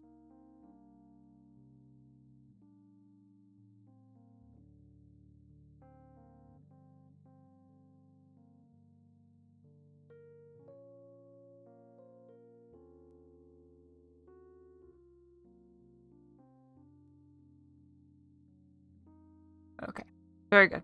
Ready. Also reported it. No idea why they're spamming this part. Thank you very much, dear. I have hidden their comments, so hopefully that won't come back. Rest is important. Then I asked the dice if the Biblio will provide insight into the last part of this month. Well, we're getting a little meta there, Brune, but yeah, we can do that. 4465. Let's see. Will that make a... Yep. Yes, that is a very strong yes, Brune. So, it should provide insight into the last part of the month. The stars can also provide insight into the last part of the month. What? You want to ask which book about the last part of this month, my dear?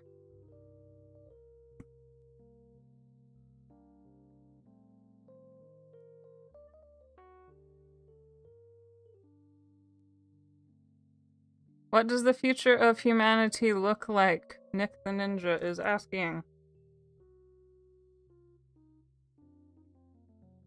I can tell you what the stars say. I'll let intuition guide you. Alright, let me deal with Nick's question really quickly first, my dear, and then I will get to you. The future of humanity.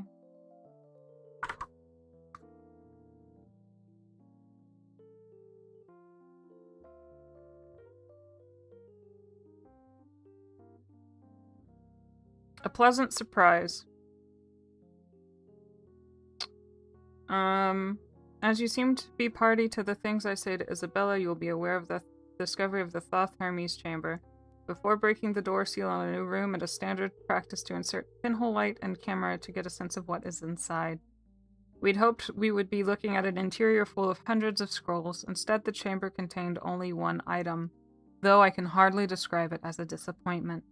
In the center of the floor was a statue the likes of which I've never seen. A white alabaster lion and a black schist baboon stood back to back, joined like Siamese twins at the head and hips. Our team is being super cautious, and it will be at least a week before we enter the chamber, so I won't get a close look at it for a while. So, it sounds like, Nick, Future of Humanity is not what we expect, but it will be very interesting and probably very good. Pick that book. Decisions. Can't make decisions for space. Deciding the price and already set price. Well, you negotiate. You bargain, right? It's not common in a lot of places, but alright. Let's see. Ask the books when everyone is ready. Provide insight into the last part of Brune's month. Wait, Lynn, what?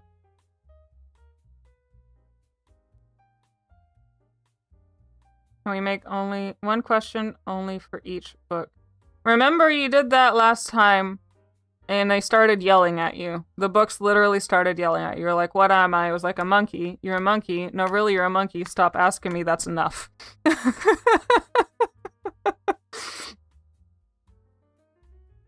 No, it's okay. It was just very funny. It was very funny. Alright, so you enter a dangerous zone there. Yes, it was silly. That was last week, I think. Let's see. So I will do the Pharaoh's Gate for you for the last part of the month, since it is a gateway into the new month.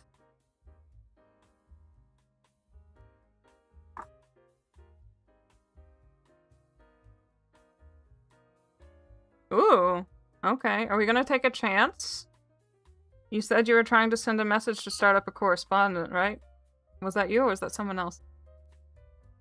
It said I've decided to throw...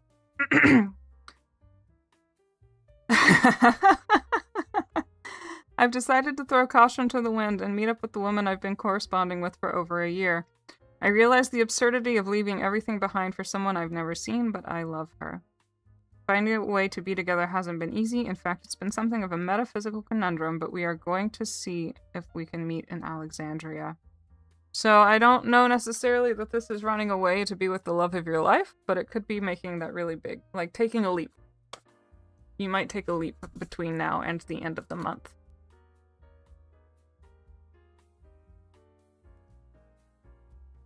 Been awake for an hour with no coffee. Be right back. Alright, you will be right back. Let me adjust this little light. I will commit a crime, I swear. I don't want to read about you in the news, though, so please be careful. Cannot and will not break my promise.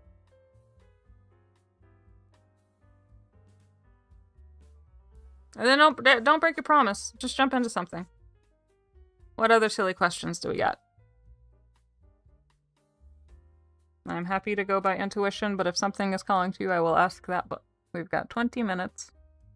Don't forget to tip your server if you can and you want to. Excuse me. And then in the Ko-fi page, we have a link in the top of a tab to commission. I can do birth chart readings or basic synastry readings. I am learning, so they are at a steeply discounted price compared to average. And then Miss May is available for private readings. So come hang out with us. We're happy to help you where we can. I got a silly question. Yep, go for it, Brune. Sin says on the Twitch side, don't get caught about the committing a crime, to which I agree. That is usually my response as well. My in-laws would tell me, be good, and I would say, how about I just try not to get caught? So, same, Sin.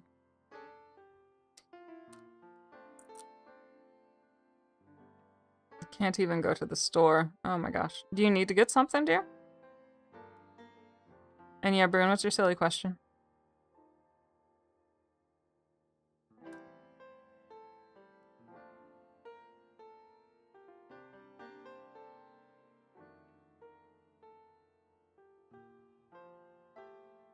Just keep vibing with this here chill. Coffee jazz. I'm all out of coffee, though. No? Wait! Haha! A little more. Why are bees and wasps hanging around me whenever I go on the balcony and smoke? I don't have flowers, and I thought the smoke would scare them. That's because wasps are pests, but hang on.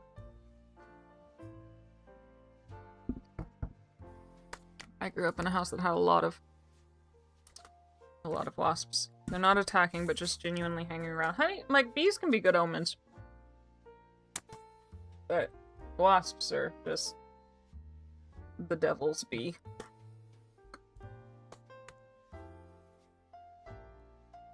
Is there a convenience? No, you live out in the boonies, don't you, son? I was about to ask if there was a convenience store near you. Alright, why are bees and wasps hanging around Brune?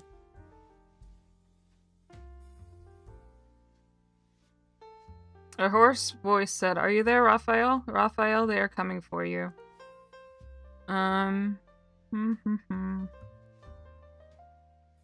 his hand was in his left hand was a piece of red paper. Holding it up to my face, he said, "Hello, Raphael. How are you? Do you recognize this?" I knew exactly what it was, and I also knew that my life was threatened. So, it might be trying to tell you something. So I would look up into like the symbolism of bees and wasps and see if there is something there that you need to do.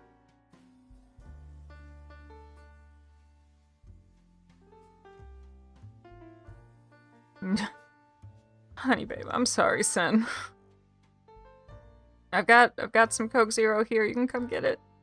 I think the stores will be open in where you are by the time you got here, though. Had a wasp that took refuge in my bathroom and didn't want to fly out, so I helped it with a sponge. Yeah, in my house, well, both of my childhood homes, they had wasp issues. Because just with the way that they were built, there was a way for them to get inside of the siding, and in between the siding and the, what is that called? Insulation? Let me just glitch out while I think about the word insulation. And yeah, it was awful. I'm not scared of wasps, they're just annoying. But it's okay. But anyway, so look up the meaning. Assimilated with personal boundaries. Yeah, I could see that with personal boundaries, and then look into bees too. I know that bees tend to be good harbingers.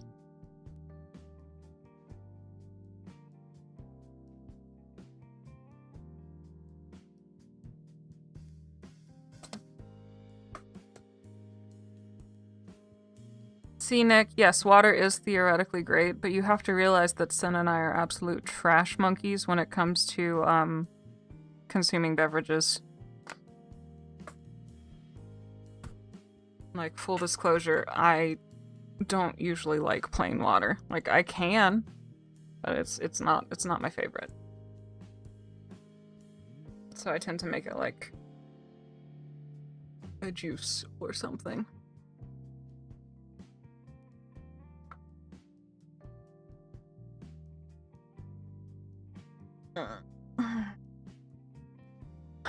Give me some questions.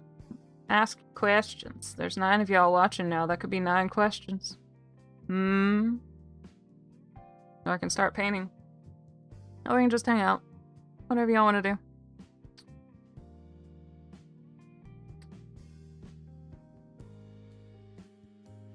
Personal boundaries.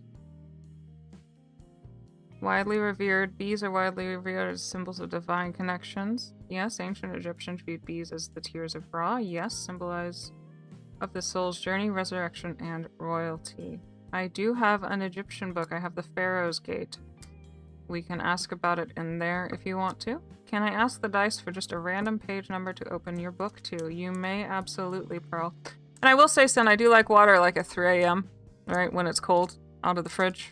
That hits pretty good. But ask the dice for just a random age to open your book to. We have 10, 16, 18, page 22, Pearl. Page 22. I do have an Egyptian book, yes, though, Brune. We have the Pharaoh's Root. Can I ask the book about the bees hanging around you? Yes, you may. Let me see. Dice question. Should I do some coloring tomorrow? From Hoagster. Should you do some coloring tomorrow? Probably. Well, maybe not. Maybe not tomorrow. What about Wednesday? Should Hoagsters do some coloring on Wednesday? Yes. Wednesday is your day to color. Should you start a trinket trade box? Lady Lapine, should you start a trinket trade box?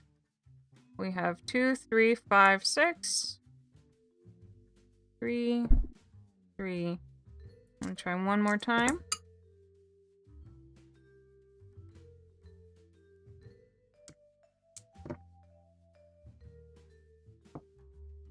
Not yet. Can I ask? Yep, we will get to Brune first. Nick wanted to know, how is Kitty going to be like today? Meta reading. How am I gonna be like today? I don't know. I really want to get this painting done. Let's see. How Nick wants to know. We're circumventing my reading for myself, and Nick wants to know how I'm going to do today.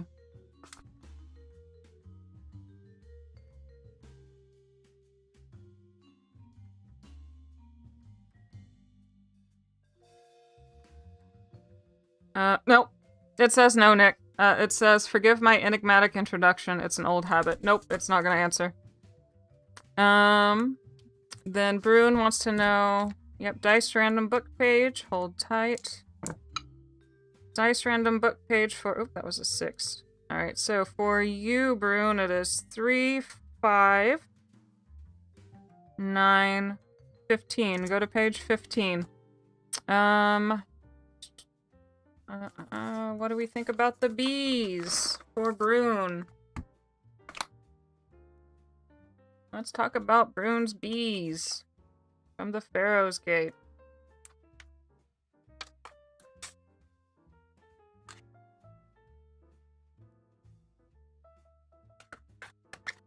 Bruin's bees say, I feel like I am only now coming into full existence. It is as if my real self has been secretly growing within. It's a strange evolution and sometimes a warm unfolding, at other times painful crunching of bone and twisting of muscle. When I accepted that you were real and not a figment of my imagination, I broke free from many of the spectral fears that have gripped me since childhood. About the bees, Bruin, someone, some deity, some spirit, or something may be trying to contact you.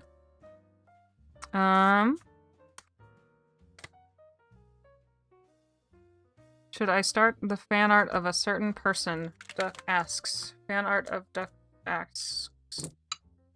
Fan art, fan art, fan art. That was a 5. Yeah. It might take you a couple of tries to get it to where you like it, but yeah, I don't see why not. You've got a full house.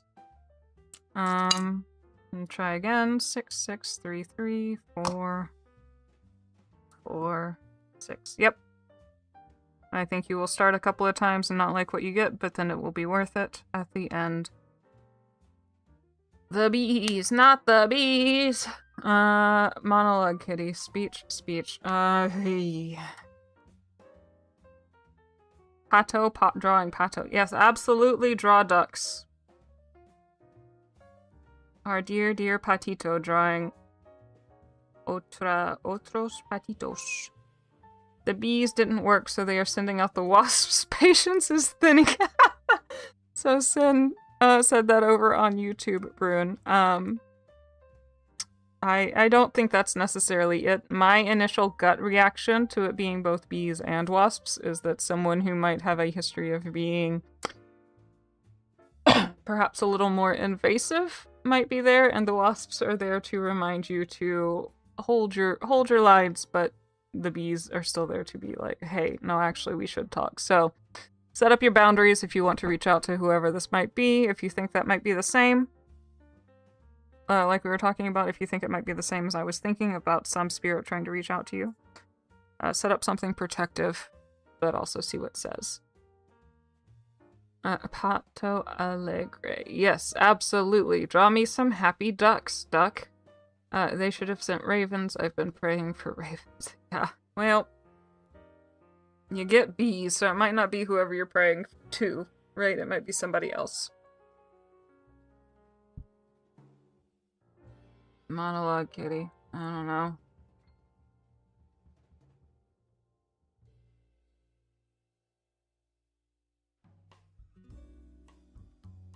I can talk about the most recent linguistic fact that I've learned, but I don't think that people want to hear that too much. But in my teaching of English, it has been fun.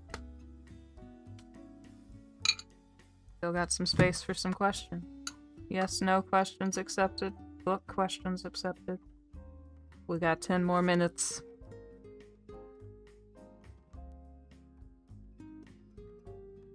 I'm looking at you real cool over my sunglasses. Hang on, let me get this thing to work. There we go. I'm looking at you over my sunglasses. I got a sports game to watch here in a few minutes. And then I'm gonna bake another batch of snickerdoodles. I think we've got some friends coming over later. To go pick up some of the cookies that we've been making. Is the moon turning red?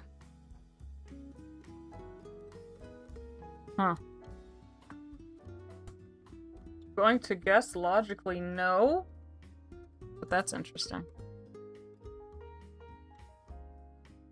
Usually the red effect is, the orangey red effect is like a pollution reaction.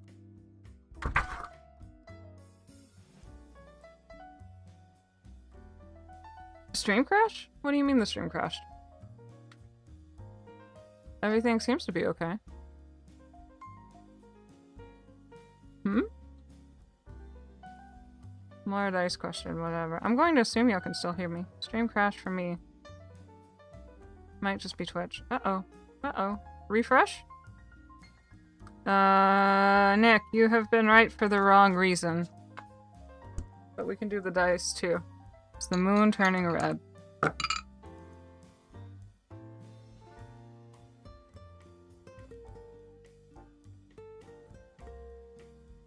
Okay. Must have been just... I don't know, we had a hiccup with the internet a few days ago, so I wonder if it was something like that. We have a full house, but it is extremely low numbers, Nick, so I would guess no. I don't think the moon is turning red. But if you want to interpret the full house as a yes, just bear in mind that lower number, and I'm leaning towards the I'm right for the wrong reason kind of answer. You've caught us for the last 8 minutes, Lilith. We ruined the bibliomancy, and the week ahead is available for replay on YouTube, or it will be. And then, what else? Hang on. Processando. I've been doing bibliomancy, and I will get the astrology notes also up on the Discord here soon, too. Thank you! They were my vacation nails. I like my nails a lot, too. They're starting to grow out, but I'm really hesitant to get rid of them. They are too long. It is very frustrating. But I do like that ombre. Thank you very much. It's gonna be awesome. I like my cheese, red cheddar. I mean, that's a good cheese. That's a good cheese. It's a good cheese. So, Lilith, if you have any questions you'd like me to bibliomance for you like we do sometimes, or you can ask me yes or no questions with the dice, please do feel free.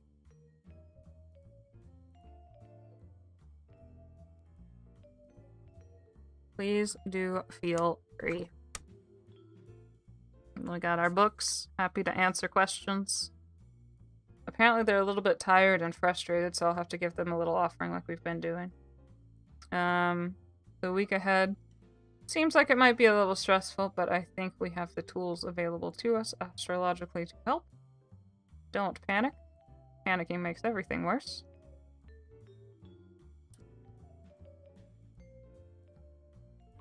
Yes, vacation nails, in fact, do have to be a bit longer than usual and a bit extra, so I opted for both. And I do love them dearly. I'm quite proud of them. But we have our folks here. We have 6 more minutes. If y'all have any questions, I am doing bibliomancy. You can ask me a question and I will answer. Don't forget to like the video on the YouTube side. Subscribe if you need to. We have tarot streams every Monday, Wednesday, and Friday. Hey, Rue! Good to see you. How's it been? We did our astrology for the week, so you can go ahead and replay that if you want to, Rue. And then I am doing right now for the last 5 minutes of stream some bibliomancy, where you ask me questions and I will flip to a random page of a random book and find you an answer. So if anybody has any silly little questions for me that they would like to ask in the book, you got like 5-10 more minutes. Dice question. Lilith asked, do I move on and give this new guy a chance?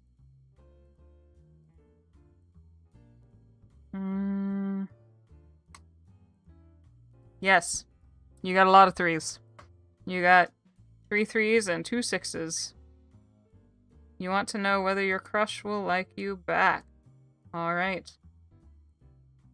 You just have another silly question? You are free to ask, Rune. Rue said, crush to like you back. This is where the scale is.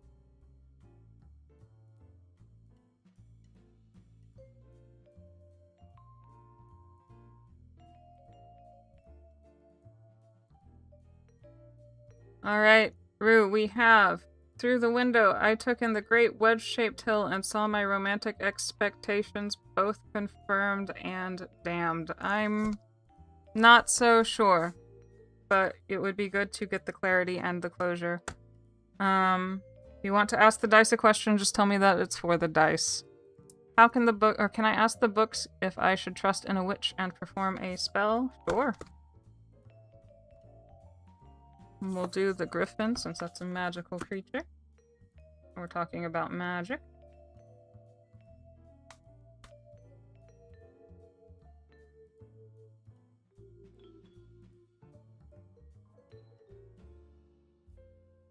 Alright, Brune, it says, these proclamations of yours are outlandish and you can hardly blame my skepticism. You are speaking as if you are recruiting me to fight some universal force of evil straight from a gothic novel. Are you really saying that you believe that there are such things as dark angels, or are you just adding color to this tale of yours? I should make it clear that I have no intention of being drawn into your intrigue. So, no, Brune. Don't do that. Just ask, will my person be a goth baddie?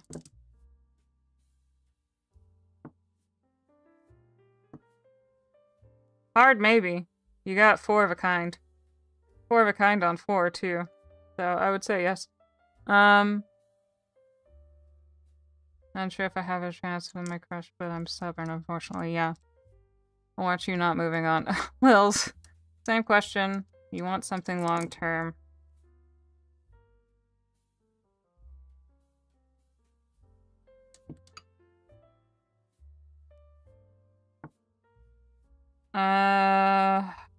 Maybe. You've got the same thing with the 3s. You've got 2 6s and 2 3s, so I'd say that's like 3 6s, right? But then you got the oddball 4 in a red. So, it'd be worth it to talk about, right?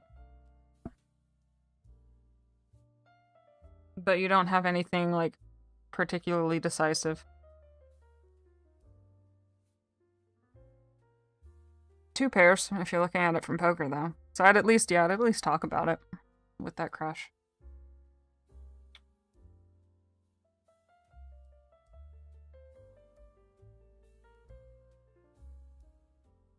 Hoaxsters out here sending me snowmen. It's not that cold here, but it is pretty chilly.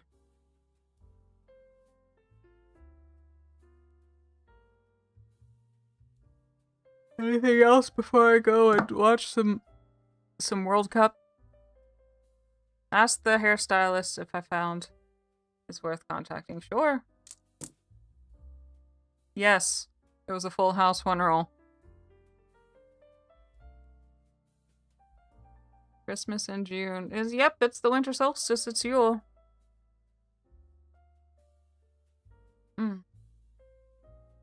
Anything else before I go watch the Argentina game and go make some more cookies?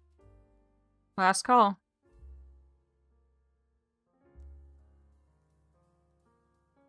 Ask the dice if my faith is real. Sure.